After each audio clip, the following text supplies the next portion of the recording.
మా అమ్మమ్మ కూడా అంతే, ఒకరికి ఎక్కువ కాకుండా ఒకరికి తక్కువ కాకుండా అందరికీ సమభాగాలుగా వచ్చేది ఏదైనా సరే. Tasty and crispy cabbage onion pakodi చేశాను. ఇదివరకు క్యాబేజీ పకోడీ చేసుకున్నాం కదా, అది వేరే టేస్ట్, ఇది వేరే టేస్ట్. అక్కడ యూజ్ చేసే ఇంగ్రీడియంట్స్ వేరే, ఇక్కడ యూజ్ చేసే ఇంగ్రీడియంట్స్ వేరే అన్నట్టు. క్యాబేజీ ఆనియన్ సమభాగాలుగా తీసుకొని చేశానన్నమాట.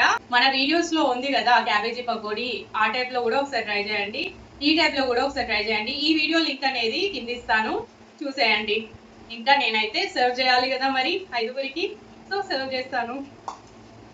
ఇవి చల్లారినాయి క్యాబేజీ పకోడీ.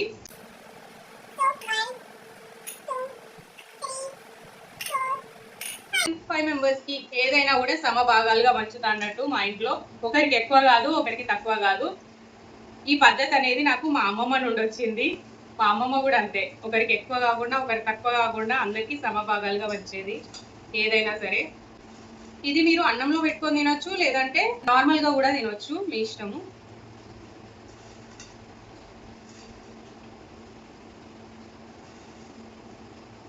మా ఇంట్లో అందరికీ కొంచెం ఆయిల్ ఫుడ్స్ అంటే ఇష్టమే. మా ఆయనకు కొంచెం తక్కువ ఇష్టం, కానీ మా నలుగురికి ఎక్కువ ఇష్టము.